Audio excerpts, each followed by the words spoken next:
يا رسول الله قلبي لم يزل باسمك يشتاق. درود شریف کا نذرانہ نچھاور کر لیں. پڑھی اللہم صلی علی سیدنا و مولانا محمد وبارک وسلم. صلاۃ و سلام علیک یا رسول اللہ صلی اللہ تعالی علیہ وسلم. عزیزان مکرم، قرآن پاک میں اللہ تبارک و تعالی ارشاد فرماتا ہے لِتُؤْمِنُوا بِاللَّهِ وَرَسُولِهِ کہ لوگوں کو چاہیے کہ وہ اللہ اور اس کے رسول صلی اللہ علیہ وسلم پر ایمان لائیں. وَتُعَزِّرُوهُ وَتُوَقِّرُوهُ اور نبی کریم صلی اللہ علیہ وسلم کی عزت کریں، ان کا احترام کریں. وَتُسَبِّحُوهُ بُكْرَةً وَأَصِيلًا اور صبح اور شام اللہ تبارک و تعالی کی حمد و ثنا بیان کرتے رہیں. قرآن پاک کی آیت سارے مومنین کے لیے، سارے انسانوں کے لیے حکمت بھی ہے، حکم بھی ہے، جس پر عمل کرنا مسلمانوں پر واجب اور اشد ضروری ہے، اور غیر مسلموں کے لیے اس میں نصیحت ہے، اور اگر غور کریں تو اس میں حکمت بھی ہے. تین چیزیں ارشاد فرمائی گئیں اس آیت میں. سب سے پہلی چیز اللہ تعالیٰ فرماتا ہے کہ لوگوں کو چاہیے کہ وہ اللہ پر ایمان لائیں. ایمان لانا سب سے پہلی شرط ہے اسلام میں داخل ہونے کے لیے، اور جیسے ہی وہ مومن ہو جائیں، اسلام میں داخل ہو جائیں، پھر ان کا سب سے پہلا فریضہ یہ ہے، قرآن کہتا ہے وَتُعَزِّرُوهُ یہ لوگ آپ صلی اللہ علیہ وسلم کی عزت کریں اور ان کا احترام کریں. اور تیسری چیز جو اللہ فرماتا ہے کہ وہ صبح اور شام کو اللہ کی عبادت کرتے رہیں. پہلے درجے میں ایمان ہے، دوسرے درجے میں عزت رسول ہے، اور تیسرے درجے میں عبادت خداوندی رکھی گئی. اور تینوں ایک دوسرے کے ساتھ ملی ہوئی چیزیں ہیں. اگر کسی ایک چیز سے بھی اگر آپ ہٹ جائیں گے تو عادت پر عمل نہیں ہوگا. یعنی اگر کوئی ایمان نہ لائے اور صرف حضور کی عزت کرتا رہے تو اس کا عزت کرنا اتنا کام نہیں آئے گا جتنا ایک مومن کا عزت کرنا کام آتا. جس طرح بہت سارے نصرانیوں نے، بہت سارے عیسائیوں نے اور بہت سارے ملحدوں نے نبی کریم صلی اللہ علیہ وسلم کو ایک عظیم الشان شخصیت کے اعتبار سے کتابیں لکھی، ان کی تعریف بھی کی، لیکن ان کی تعریف کرنا، ان کی شان میں نعت بیان کرنا، یہ سب اس لیے بے سود ہو جائے گا کیونکہ ان کے دلوں میں ایمان نہیں. ایمان رہ کر کے اگر وہ عزت کرتے تو اس کا بہت بڑا ثواب تھا. ہاں یہ بات ضرور ہے، علماء کرام فرماتے ہیں کہ اللہ تبارک و تعالی عزت رسول کے صدقے میں انہیں بھی ایمان کی دولت سے سرفراز فرمائے گا. یہ بات ضرور ہے، لیکن یہ تینوں چیزیں جڑی ہوئی ہیں، ایمان، اس کے بعد عزت رسول، اور تیسری چیز اس کے بعد عبادت. اللہ کی عبادت نہ کرے، صرف تعظیم رسول کی بات کرے تو تب بھی اس کا ایمان بیکار ہے. اگر سچ میں رسول پاک کی وہ عزت کرے گا تو وہ یہ جانے گا کہ اللہ کے رسول نے فرمایا جعلت قرۃ عینی فی الصلاۃ کہ نماز میں میری آنکھوں کی ٹھنڈک رکھی گئی ہے. تو کبھی وہ رسول پاک صلی اللہ علیہ وسلم کی عزت کا خیال کرتے ہوئے نماز نہیں چھوڑے گا، کبھی عبادت سے دور نہیں ہوگا. یہ تینوں چیزیں جڑی ہوئی، اور ہر مومن کو یہ چاہیے کہ اپنے دل کے اندر اس عقیدے کو راسخ کر دے، بٹھا دے کہ ہم مومن ہونے کے اعتبار سے اپنی دنیا میں، اپنی زندگی میں اگر سب سے زیادہ کسی سے محبت کرتے ہیں تو اللہ اس کے رسول سے محبت کرتے. اور قرآن پاک کے فرمان کے مطابق اللہ اس کے رسول کی محبت کے بعد ہی دنیا کی محبت ہے. چاہے آپ کی اولاد کی محبت ہو، کہ مال کی محبت ہو، یا پھر آپ کے جاہ و جلال، عزت و اقتدار کی محبت ہو. دنیا کی ساری محبتیں، ماں باپ کی محبت، ساری محبتیں، یہ سب کس کے بعد ہیں؟ اللہ اس کے رسول کے بعد ہے. سب سے پہلا فریضہ مومن کا یہ ہے کہ وہ اللہ اس کے رسول سے سب سے زیادہ محبت کرے، اور یہی دین حق کی شرط ہے. علامہ اقبال نے 100 سال پہلے کہا تھا محمد کی محبت دین حق کی شرط اول ہے، اسی میں ہو گر خامی تو سب کچھ نامکمل ہے. اگر اس محبت میں کچھ بھی ادھورا پن باقی رہ جاتا ہے تو سب نامکمل ہے. اعلیٰ حضرت سے کسی نے پوچھا تھا کہ ایمان کیسا ہونا چاہیے؟ آپ نے فرمایا تھا کہ خدا ایک پر ہو تو ایک پر محمد، اگر قلب اپنا دوبارہ کروں میں. یعنی فرمایا کہ تم احمد رضا کا دل چیر کر کے دیکھو گے تو ایک ٹکڑے پر اللہ لکھا ہوا ملے گا، دوسرے پر محمد رسول اللہ لکھا ہوا ملے گا. مومن کا دل تو یہ ہے کہ جب اپنا دل دوبارہ کریں، دو ٹکڑے کریں، پہلے ٹکڑے پر اللہ کا نام لکھا ہوگا، دوسرے پر محمد الرسول اللہ کا نام لکھا ہوگا. اس لیے ہر مومن کو چاہیے کہ جب کبھی اللہ کی شان میں یا رسول اللہ صلی اللہ علیہ وسلم کی شان میں نازیبا الفاظ کہے جائیں تو اس کی مذمت کرے اور اس کے لیے اٹھ کھڑا ہو۔ اب ہر ملک کے اعتبار سے، ہر جگہ کے اعتبار سے جس طرح کھڑا ہونا طے پایا ہے، جس طرح ضروری ہے، اس طرح وہ کمر بستہ ہو جائے۔ میں اس کے متعلق آگے ذکر کروں گا، لیکن اس سے قبل نبی کریم صلی اللہ علیہ وسلم کی تعظیم کے حوالے سے اور آپ کے ادب کے حوالے سے کچھ باتیں ذکر کروں۔ آج بہت سارے لوگ یہ سمجھتے ہیں کہ یہ نیا شوشہ مولانا لوگوں نے شروع کیا ہے کہ حضور کا ادب کرو، احترام کرو، نئی بات ہے، پہلے ہم نہیں سنتے تھے۔ ایسا نہیں ہے میرے عزیزو۔ نبی کریم صلی اللہ علیہ وسلم کی عزت کرنا اور آپ کی شان کے لیے، آپ کی عزت کے لیے کھڑا ہونا، یہ صرف مولانا لوگوں نے شروع نہیں کیا ہے، بلکہ یہ 1400 سال پرانے نبی کریم صلی اللہ علیہ وسلم کے زمانے میں اللہ کی سنت مبارکہ۔ جب نبی کریم صلی اللہ علیہ وسلم کی شان میں حملے ہوتے تھے، اللہ تبارک و تعالیٰ قرآن میں ان کافروں کے بدلے میں جواب عطا فرماتا تھا۔ اور یہ کوئی نئی بات نہیں۔ کیا آپ نے قرآن میں یہ پڑھا کہ حضرت عیسیٰ علیہ نبینا علیہ السلام بن باپ کے پیدا کیے گئے؟ آپ سب جانتے ہیں حضرت عیسیٰ علیہ السلام واحد وہ نبی ہیں یا واحد وہ انسان ہیں دنیا میں کہ جن کا کوئی باپ نہیں۔ اللہ تبارک و تعالیٰ نے روح القدس کے ذریعے سے آپ کی ماں کے شکم میں جو ہے آپ کو جلوگر فرما دیا۔ سورہ مریم میں اس کا تذکرہ ہے۔ تو آپ کے زمانے کے لوگ جب حضرت مریم علیہ السلام پر الزام لگانے لگ گئے اور کہنے لگے کہ مریم تو بہت نیک اور پارسا عورت تھی، نیک خاتون تھی، تجھے کیا ہو گیا؟ تجھے حمل ٹھہر گیا ہے۔ آپ نے کوئی جواب نہیں دیا۔ اللہ کی طرف سے حکم تھا کہ خاموش رہیں۔ جب بچہ پیدا ہو گیا، گود میں تھا آپ کی، تب بھی آپ نے کچھ نہیں کہا۔ اللہ کی طرف سے حکم ہوا، سورہ مریم پڑھیں آپ، اس میں یہ آیت آپ کو ملے گی۔ جب لوگ انکار کریں اور تمہیں منع کریں اور تمہارے خلاف باتیں کریں تو اے مریم تم جواب نہیں دینا بلکہ بچے کی طرف اشارہ کرنا۔ اللہ اکبر، بچے کی طرف اشارہ کرنا۔ ارے جو بچہ گود میں ہو، ابھی پیدا ہوئے کچھ دن ہوئے ہوں، وہ کیا جواب دے گا؟ اللہ اکبر۔ جب لوگ تانا زنی کرنے لگے حضرت مریم علیہ السلام پر، بری بری باتیں کہنے لگ گئے، مریم تمہیں کیا ہو گیا؟ تم ایک اچھی نسل کی خاتون تھی اور یہ کیسے ہو گیا ہے؟ حضرت مریم نے کہا میں کچھ جواب نہیں دوں گی، یہ میرا بیٹا جواب دے گا۔ اور جیسے ہی اشارہ فرمایا، ماں کی گود میں جو بچہ حضرت عیسیٰ علیہ السلام بول پڑے، قال انی عبد اللہ، میں کہتا ہوں میں اللہ تبارک و تعالیٰ کی طرف سے بھیجا ہوا اللہ کا بندہ ہوں اور رسول بنا کر کے بھیجا گیا ہوں۔ ماں کی گود سے بول اٹھے، اور اتنا ہی نہیں بلکہ اپنی ماں کی طہارت بھی بیان فرمائی۔ کہا کہ وَبَرًّا بِوَالِدَتِي وَلَمْ يَجْعَلْنِي رَبِّي شَقِيًّا، فرمایا کہ اے لوگو تم کیا سمجھتے ہو کہ میری ماں نے خطا کی ہے؟ ہرگز نہیں، میری ماں بھی پاک ہے، میں بھی پاک ہوں اور ہمارا رب بھی پاک ہے۔ حضرت عیسیٰ علیہ السلام نے اسی وقت بچپنے میں جواب دے دیا، جو رب میرا جانوروں کو بولی عطا کر سکتا ہے، کیا وہ نبی کو بچپنے میں بولی نہیں عطا کر سکتا؟ وہ تو قادر مطلق ہے، علی کل شیء قدیر ہے، ہر چیز پر قادر ہے۔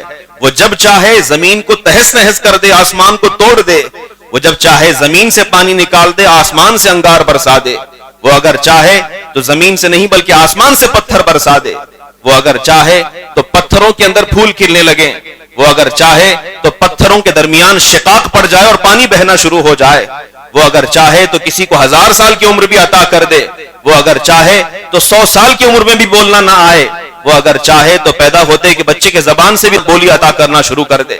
کہ اللہ تو قادر مطلق ہے، ہر چیز پر قادر ہے۔ اللہ تبارک و تعالیٰ نے قرآن میں اس واقعے کو بیان فرمایا کہ حضرت عیسیٰ علیہ السلام کا دفاع اللہ نے اس طرح فرمایا کہ بچپن میں ان کو بولی عطا فرمائی۔ یہ واقعہ سب کو معلوم ہے، اور نہ صرف مسلمانوں کو بلکہ عیسائی بھی اس واقعے کو مانتے ہیں۔ میں پوچھنا چاہتا ہوں، حضرت عیسیٰ علیہ السلام بنی اسرائیل کے ایک نبی ہیں۔ بنی اسرائیل میں 10,000 سے زیادہ انبیاء کرام آئے، ان میں سے ایک نبی ہیں حضرت عیسیٰ علیہ السلام، اور ہمارے نبی تو حضرت آدم سے لے کر قیامت تک جتنے بھی انبیاء کرام آئے ہیں ان تمام انبیاء کرام کے سردار بنا کر کے بھیجے گئے ہیں۔ جب آپ کی شان میں حملے ہوں گے تو کیا اللہ کی طرف سے جواب نہیں آئے گا؟ اب سنیں، میں قرآن میں بہت سارے واقعات ذکر کر سکتا ہوں، ایک واقعہ ذکر کرتا ہوں۔ حال ہی میں 2 ہفتے پہلے میں بچوں کو پڑھا رہا تھا سورہ قلم کی آیتیں، اسی میں نے یہ واقعہ پڑھا اور اس کی تفسیر میں آپ کے سامنے گوش گزار کرنا چاہتا ہوں. اللہ رب العزت نے کس طرح جواب دیا. آپ جانتے ہیں جب نبی کریم صلی اللہ علیہ وسلم مکۃ المکرمہ میں لوگوں کو دعوت دینے کے لیے، اسلام کی طرف بلانے کے لیے قرآن کی آیتیں تلاوت فرماتے تو مکہ کے جو کافر ہیں آپ پر الزام لگاتے تھے، کیونکہ قرآن پاک اس طرح اترا ہے کہ نہ یہ شعر میں آتا ہے نہ یہ نثر میں آتا ہے. آپ دیکھیں گے آپ کی جو باتیں ہیں ان کو اردو زبان میں نثر کہتے ہیں، اور جو اشعار میں بولے جاتے ہیں، طرز میں ہوتے ہیں، ان کو نظم کہا جاتا ہے. یا تو نظم یا تو نثر، ان دونوں کے علاوہ کوئی اور تیسری بولی تو نہیں ہوتی. جو اشعار ہوتے ہیں ان میں باقاعدہ اوزان ہوتے ہیں، ردیف ہوتا ہے، قافیہ ہوتا ہے، ساری چیزیں ہوتی ہیں. اور پھر آپ دیکھتے ہیں ہر شعر کے آخر میں سیم جملہ آتا ہے، اس کو کہتے ہیں اشعار. اور دوسرا ہوتا ہے نثر، جو ہم بات کرتے ہیں کہ اس میں کوئی اوزان نہیں، کوئی لفظ کہیں پر بھی استعمال کرو چل جائے گا. لیکن قرآن آپ دیکھیں، قرآن نہ اشعار میں شمار ہوتا ہے نہ نثر میں شمار ہوتا ہے، لیکن ہر آیت جو ختم ہوتی ہے سیم وزن کے ساتھ ختم ہوتی ہے. الحمدللہ رب العالمین الرحمن الرحیم مالک یوم الدین. ہر چیز کے آخر میں نون آیا ہے اور اوزان آئے ہیں.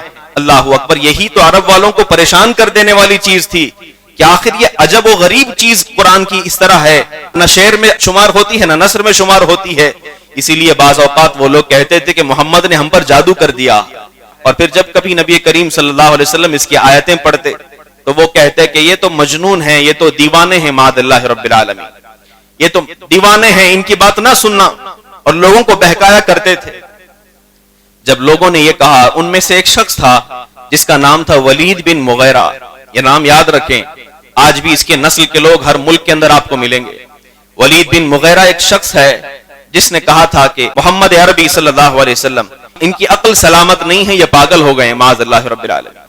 نبی کریم کی شان میں گستاخی کی، صحابہ کو تکلیف ہوئی، بات بہرحال بڑھ گئی. کیا صحابی کو جس کے دل میں ایمان ہے ان کو اگر تکلیف ہو رہی ہے تو جس رب نے انہیں پیدا کیا ہے کیا اسے تکلیف نہیں ہوگی؟ اللہ رب العزت کو تکلیف ہوئی. کیا کہا تھا اس نے کہ محمد مجنون ہے، پاگل ہے، معاذ اللہ رب العالمین. اللہ تبارک و تعالیٰ نے قرآن پاک میں آیت نازل فرمائی اور ارشاد فرمایا والقلم وما یسطرون ما انت بنعمت ربک بمجنون. اے محبوب، جس قلم سے لوح محفوظ پر تقدیر لکھی جاتی ہے اور جو فرشتے لکھتے ہیں ان کی قسم کہہ کر کہتا ہوں آپ مجنون نہیں ہیں. ما انت بنعمت ربک بمجنون. اللہ نے کس کی قسم یاد فرمائی؟ جس قلم سے قیامت تک ہونے والی چیزوں کو لکھا گیا. والقلم وما یسطرون. قلم کی قسم اور جو فرشتے اس سے لکھتے ہیں ان کی قسم یاد کر کے کہتا ہوں اے محبوب آپ مجنون نہیں ہیں. وَإِنَّ لَكَ لَأَجْرًا غَيْرَ مَمْنُونَ. بلکہ اگر آپ دین کی تبلیغ کے اندر آگے بڑھتے ہیں اور ان کی باتیں سن کر برداشت کرتے ہیں، یاد رکھنا ہے محبوب ان لک لاجرا غیر ممنون، اللہ تعالیٰ آپ کو بے انتہا بدلہ ثواب عطا فرمائے گا. لاجرا غیر ممنون، بے انتہا ثواب عطا فرمائے گا. اور پھر آگے اللہ ارشاد فرماتا ہے فَسَتُبْصِرُ وَيُبْصِرُونَ بِأَيِّكُمُ الْمَفْتُونَ. ان قریب آپ بھی دیکھ لیں گے اور وہ بھی دیکھ لیں گے کہ کون مجنون تھا. یہ اللہ کی آیتیں میں پڑھ رہا ہوں آپ کے سامنے، اس میں کوئی چیز میری طرف سے شامل نہیں ہے. اللہ فرما رہا ہے ان قریب آپ بھی دیکھیں گے وہ بھی دیکھیں گے کون مجنون تھا. اور آگے اللہ تعالیٰ ارشاد فرماتا ان ربک هو اعلم بمن ضل عن سبیلہ وهو اعلم بالمهتدین. بے شک آپ کا رب بہتر جانتا ہے کون راستے سے ہٹا ہوا ہے اور کون ہدایت پر چل رہا ہے. اور آگے فرماتا ہے فلا تطع كل حلاف مہین هماز مشاء بنمیم مناع للخیر معتد اثیم عتل بعد ذلك زنیم ان كان ذا مال وبنین اذا تتلى عليه آیاتنا قال اساطیر الاولین سنسمه على الخرطوم. اللہ اکبر. اللہ تبارک و تعالیٰ نے 10 آیتیں اس کے متعلق نازل فرمائی کہ تم نے میرے محبوب کی شان میں گستاخی کی اور کہا کہ وہ پاگل ہیں، مجنون ہیں، دیوانے ہیں. لو میں تیری 10 خرابیاں قرآن میں بیان کر دیتا ہوں. ولید بن مغیرہ کے متعلق نازل ہوئی اور ان خرابیوں کے اندر بہت ساری چیزیں ہیں. یہ بھی تھا کہ وہ نفاق والا ہے، یہ بھی ہے کہ وہ برا انسان ہے، سخت مزاج والا ہے، بری خصلتوں والا ہے، جھوٹی قسم کھانے والا ہے، ادھر کی ادھر لگانے والا ہے، لوگوں میں نفرتیں بڑھانے والا ہے. آخر میں اللہ تعالیٰ فرماتا ہے یہ ساری خرابیاں تو ہیں ہی، اللہ قرآن میں فرماتا ہے اس پر مزید یہ کہ یہ زنا سے پیدا ہوا ہے. اللہ کی طرف سے قرآن پاک میں یہ آیت آئی. اب بھی یہ آیت پاک ہم پڑھتے ہیں، نماز میں پڑھتے ہیں عتل بعد ذلك زنیم. اللہ فرماتا ہے یہ سخت مزاج والا، اس پر مزید یہ کہ زنا سے پیدا ہوا ہے. اب یہ بات مکہ میں مشہور ہو گئی کہ ولید بن مغیرہ نے ایک گستاخی کی تھی، اللہ تعالیٰ نے 10 خرابیاں اس کے بیان فرما دی۔ اس کا مطلب یہ ہوا، یہاں رک کر کے میں کہنا چاہتا ہوں، اگر تمہارے نبی کی شان میں کوئی گستاخی کرتا ہے تو اس کا جواب دینا لوگوں کی نہیں بلکہ اللہ کی سنت ہے۔ اللہ تعالیٰ نے قرآن میں بیان فرمایا، اب وہ بات اس کو لگ گئی، لوگوں نے کہا کہ ارے ولید بن مغیرہ تمہارے متعلق قرآن کی آیت نازل ہو گئی، اور جو محمد صلی اللہ علیہ وسلم کہتے ہیں وہ بات غلط نہیں ہوتی، وہ بات سچ ہوتی ہے، اب اس میں تمہاری بے عزتی کی گئی ہے، زنا سے پیدا ہوا۔ اللہ اکبر! کسی بھی انسان کے لیے بہت شرمندگی کی بات ہے کہ کہا جائے کہ زنا سے پیدا ہوا۔ اس کا تو باپ تھا ولید بن مغیرہ، مغیرہ اس کے باپ کا نام ہے، اور زندگی بھر وہ اپنے باپ کے نام کے ساتھ مشہور رہا، اسی کی تربیت میں رہا۔ اب قرآن میں یہ بات آئی، اللہ اکبر! وہ اس نے کہا کہ میں کیسے پتا کروں؟ تو اس کے دل میں خیال آیا کہ اس بات کا صحیح پتا تو صرف میری ماں ہی کر سکتی ہے، ماں ہی بتا سکتی ہے کہ میرا باپ کون ہے۔ تفسیر میں لکھا ہے، ہزاروں کتب تفسیر میں یہ واقعہ لکھا ہے، کسی ایک کتاب میں نہیں۔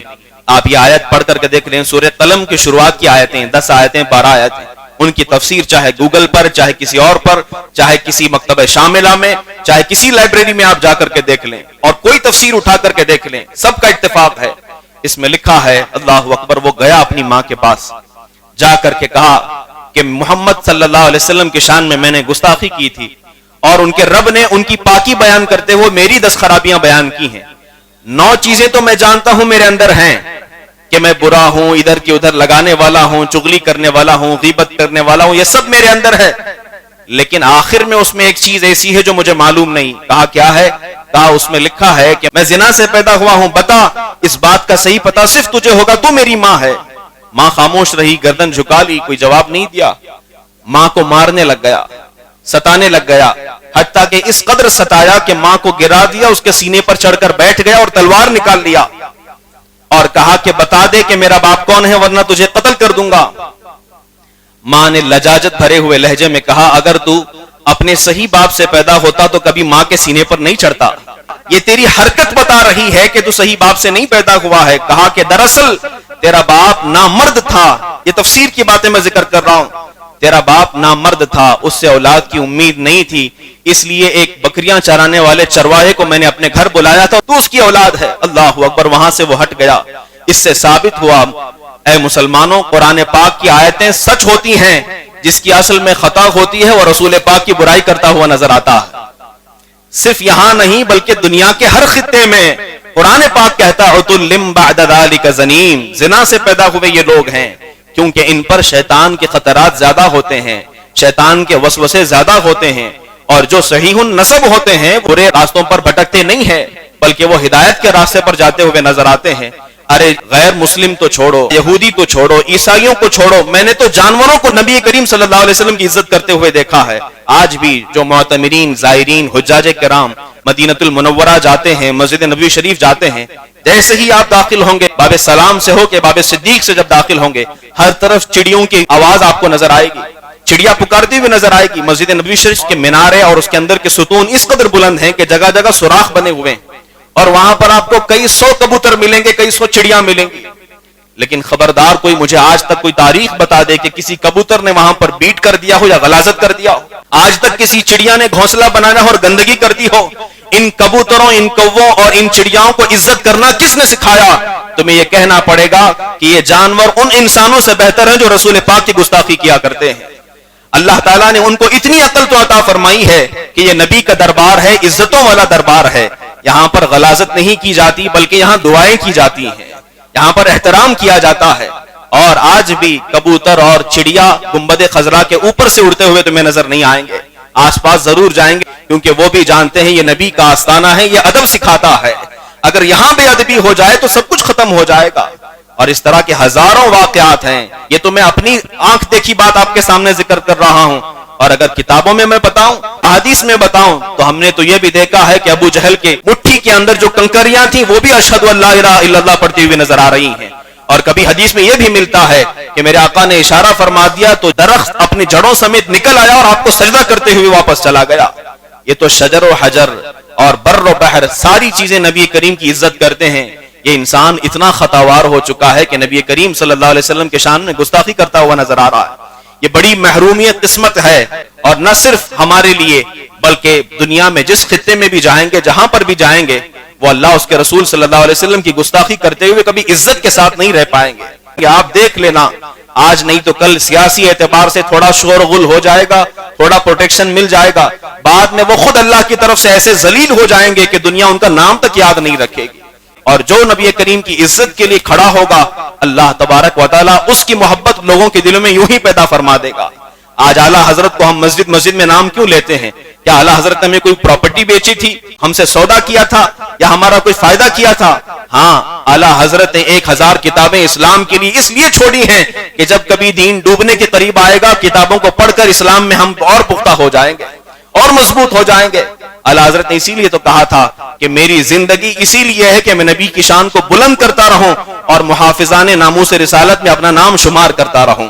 جو بھی اعلیٰ حضرت سے محبت کرے گا، وہ صرف اعلیٰ حضرت کی ذات سے محبت نہیں کرے گا، بلکہ ان کے توسل سے نبی کریم سے محبت کرتا ہوا نظر آئے گا۔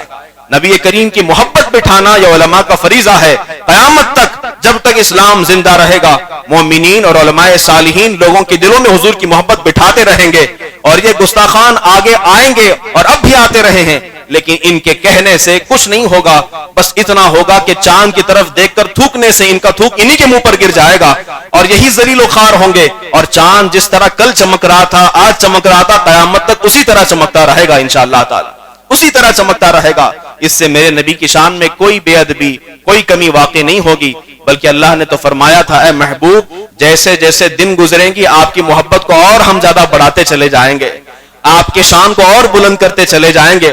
اور تم دیکھنا، آج اگر چند کروڑ لوگ نام لے رہے ہیں تو آج سے 10 سال کے بعد کئی ہزار کروڑوں میں تعداد میں نبی کریم کا نام لینے والے تمہیں نظر آئیں گے، اور ایک وقت وہ بھی آئے گا، حضرت عیسیٰ علیہ السلام پھر سے نزول فرمائیں گے اور پوری دنیا کے اندر کفر کا خاتمہ ہوگا، صرف مسلمان ہی باقی رہیں گے انشاءاللہ تعالی۔ اب میں ذکر کرتا ہوں 2 باتیں جو صحابہ کرام کا ادب تھا۔ آج بہت سارے لوگ کہتے ہیں اس موضوع کے متعلق نہیں بولنا چاہیے، حالات جو ہیں اس طرح ہو جائیں گے، اس طرح ہو جائیں گے۔ میں یہ کہتا ہوں، صحابہ کرام رضوان اللہ علیہم اجمعین کی زندگی دیکھو، انہوں نے نبی کریم صلی اللہ علیہ وسلم کی عزت کا دفاع کس طرح کیا، کتنا احترام ان کے دلوں کے اندر تھا۔ اللہ اکبر، بے ادبی تو دور کی بات، شان میں تنقیص تو دور کی بات، کتنا اہتمام ان کے زندگی کے اندر تھا۔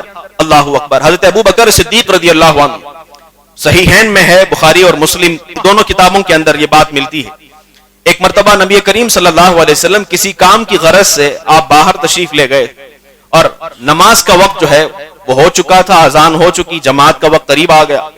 تو لوگوں نے کہا، اے ابو بکر صدیق، نبی کریم صلی اللہ علیہ وسلم کے بعد ہم آپ کو بڑا مانتے ہیں، آپ ان کے سسر بھی ہیں رشتے میں اور صحابی بھی ہیں، آپ آگے بڑھیں اور نماز پڑھا دیں۔ ابو قحافہ آپ کو کہا جاتا ہے، کہا کہ آپ نماز پڑھا دیں۔ حضرت ابو بکر صدیق نے کہا، ٹھیک ہے، اگر نبی کریم صلی اللہ علیہ وسلم باہر گئے تو میں نماز پڑھا دیتا ہوں۔ آگے بڑھے، مصلی پر کھڑے ہوئے اور امامت شروع فرما دی۔ 1 رکعت ہوئی ہی تھی کہ نبی کریم صلی اللہ علیہ وسلم تشریف لائے۔ اللہ اکبر۔ صحابہ کا عالم کیا ہوگا کہ جب سے مسلمان ہوئے ہیں صرف حضور کے پیچھے نماز پڑھی ہے، آج پہلی مرتبہ ابو بکر پڑھا رہے ہیں اور حضور پیچھے آئے ہیں۔ نماز کے دوران صحابہ کرام رضوان اللہ علیہم اجمعین دھیرے سے ہٹنا شروع ہوئے اور جگہ دینی شروع کی۔ حضور ان کے درمیان سے چلتے چلتے پہلی صف میں آ گئے، پہلی صف میں آ گئے۔ اب صحابہ نے دیکھا نیا نیا اسلام ہے، اسلام کو شروع ہوئے کچھ سال ہوئے ہیں، سارے مسائل ابھی شروع نہیں ہوئے ہیں، تو صحابہ کرام نے نماز کی حالت میں اس طرح تالی بجانا شروع کیا۔ حدیث میں ملتا ہے اس طرح تالی بجانا شروع کیا تاکہ آواز آئے، ابو بکر صدیق سمجھ جائیں۔ ابو بکر صدیق تو اللہ کی یاد میں محو ہیں، جب نماز پڑھتا ہے بندہ تو اللہ کی یاد میں غرق ہو جاتا، وہ بھول چکے ہیں کہ آس پاس کیا چل رہا ہے۔ ان کو آواز آ رہی ہے لیکن وہ سمجھ نہیں رہے، وہ کھڑے ہیں، نماز پڑھا رہے ہیں، نماز پڑھا رہے ہیں۔ کچھ دیر کے بعد انہوں نے آنکھوں کی کنکھیوں سے دیکھا کہ رخ مصطفیٰ جلوگر ہے، رسول پاک صلی اللہ علیہ وسلم پیچھے کھڑے ہیں، دیکھ لیے اور پیچھے ہٹنے لگے تو میرے آقا نے ارشاد فرمایا اشارے سے، ابو بکر کھڑے رہو، حکم دے دیا کہ ابو بکر کھڑے رہو۔ حکم دینے کے باوجود ابو بکر صدیق پیچھے آ گئے، پیچھے آ کر پہلی صف میں کھڑے ہو گئے۔ میرے آقا صلی اللہ علیہ وسلم آگے بڑھے اور آپ نے امامت فرمائی، باقی کی جو رکعتیں تھیں وہ ادا فرمائی، نماز ہو گئی۔ نماز ہونے کے بعد ابو بکر صدیق کو بلایا اور ارشاد فرمایا، میں نے تو حکم دیا تھا کہ باقی نماز پڑھا دو، باقی نماز پڑھا دو، کیوں پیچھے آ گئے؟ حضرت ابو بکر صدیق نے کہا، یا رسول اللہ، ابو قحافہ کی اوقات کہاں ہے کہ محمد الرسول اللہ پیچھے کھڑے ہوں اور میں امامت کر رہا ہوں؟ میری اوقات کہاں ہے یا رسول اللہ؟ آپ نے تو حکم دیا تھا لیکن میرا عشق اس بات کی اجازت نہیں دیتا تھا کہ میں آگے بڑھوں. یا رسول اللہ میں پیچھے آ گیا, اگر یہ میری نماز قضا ہو جائے گی پھر سے میں ادا کر لوں گا, لیکن عشق قضا ہوگا تو دوبارہ ادا نہیں کیا جا سکتا. اے رسول پاک صلی اللہ علیہ وسلم, ہم نے آپ کا ادب سیکھا ہے. اور صحابہ کرام رضوان اللہ علیہم اجمعین کا انداز یہ تھا. ایک صحابی ہیں جن کے متعلق ذکر کرتا ہوں, کسی نے ان سے پوچھا تھا کہ آپ نبی کریم سے عمر میں کتنے بڑے ہیں. پوچھا جاتا ہے کہ آپ فلاں صاحب سے کتنے عمر میں بڑے ہیں, آپ بولتے ہیں 10 سال بڑے ہیں, 5 سال بڑے. اس صحابی سے کسی نے پوچھا کہ آپ نبی کریم صلی اللہ علیہ وسلم سے عمر میں کتنے بڑے ہیں. انہوں نے کہا میں نبی کریم سے بڑا نہیں ہوں بلکہ ان سے 10 سال قبل دنیا میں آیا ہوں, ان سے 10 سال پہلے دنیا میں آیا ہوں, کیونکہ لفظ بڑا بھی استعمال کرنا بے ادبی سمجھا کرتے تھے. یہ ہے صحابہ کرام جن کی شان ہے نبی کریم کی تعظیم کرنا. اور آخری بات, اگر تم حضور کی محبت کا دفاع کرنا جانتے ہو اور سیکھنا چاہتے ہو تو امیر المؤمنین علی مرتضیٰ سے سیکھو. علی مرتضیٰ رضی اللہ تعالیٰ عنہ سفر کے دوران ہیں, میرے آقا صلی اللہ علیہ وسلم ساتھ میں ہیں اور عصر کا وقت ہے, میرے آقا آرام فرما رہے ہیں. کہاں آرام فرما رہے ہیں؟ حضرت علی کی قسمت تو دیکھو, آپ کے زانوں پر سر رکھ کر کے میرے آقا آرام فرما رہے ہیں. اور حضرت علی فرماتے ہیں اس دن جی بھر کے میں نے رخ مصطفیٰ کی زیارت کی ہے. آپ کی گود میں نبی کریم آرام فرما رہے ہیں, رخ مصطفیٰ کو دیکھ رہے ہیں, دیدار کر رہے ہیں, اور ادھر نبی کریم آرام فرما رہے. عصر کی نماز کا وقت جاتا جا رہا ہے, جاتا جا رہا ہے, جاتا جا رہا ہے. یہ واقعہ سب کو معلوم ہے, لیکن جو نقطہ میں ذکر کرنا چاہتا ہوں, اللہ اکبر, دھیرے دھیرے سورج جو ہے وہ غروب ہو گیا. سورج غروب ہونے کے بعد عصر کا وقت ختم ہو جاتا ہے. حضرت علی کو برا لگا کہ یا رسول اللہ علیہ السلام میں کیا کروں, یا اللہ میں کیا کروں, اگر میں اٹھاتا ہوں تو کہیں بے ادبی نہ ہو جائے. قرآن میں تو اللہ فرماتا ہے ان کی شان میں بلند آواز سے بات تک نہ کرو, تمہارا ایمان برباد ہو جائے گا. اگر اٹھاتا ہوں تو شاید بے ادبی ہو جائے, ایمان نہ چلا جائے, نہیں اٹھاتا ہوں تو نماز قضا ہو جاتی ہے, کیا کروں. دونوں کے درمیان کشمکش میں ہیں, لیکن اپنے دل نے فیصلہ کیا کہ نمازیں اگر قضا ہو تو پھر سے ادا ہو, لیکن نمازیں عشق ادا ہو تو پھر کیسے ادا ہو. لہٰذا نماز کو جانے دیا کہ میں بعد میں قضا کر سکتا ہوں, لیکن قضا ہونے کی وجہ سے آپ کی آنکھوں سے آنسو جاری ہو گئے. حضرت علی کی آنکھ سے جو آنسو کے قطرے ٹپ کے وہ نبی کریم صلی اللہ علیہ وسلم کے رخ زیبا پر جا گرے. میرے آقا کی آنکھ کھل گئی. پوچھا اے علی روتے کیوں ہو؟ کہا یا رسول اللہ علیہ الصلوۃ والسلام نماز عصر قضا ہو گئی ہے, میں نے پڑھا نہیں تھا, سفر کے دوران میں نے ادا نہیں کیا تھا.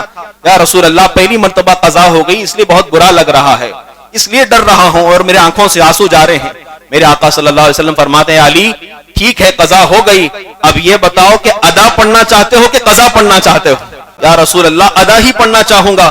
اللہ کے رسول صلی اللہ علیہ وسلم, حدیث پاک میں لکھا ہے, امام سیوطی نے لکھا ہے, یہ حدیث صحیح ہے, اور نبی کریم صلی اللہ علیہ وسلم نے اللہ کی بارگاہ میں ہاتھ اٹھایا اور دعا کیا, اللہم ان عبدک علیا کان فی طاعتک و طاعت نبیک فردد علیہ الشمس. اے اللہ تیرا یہ علی بندہ تیرے اور نبی کریم کی اطاعت میں بیٹھا ہوا تھا اور اس کی نماز قضا ہو گئی ہے, میں محمد دعا کرتا ہوں میری دعا کی برکت سے سورج کو واپس سے لوٹا دے.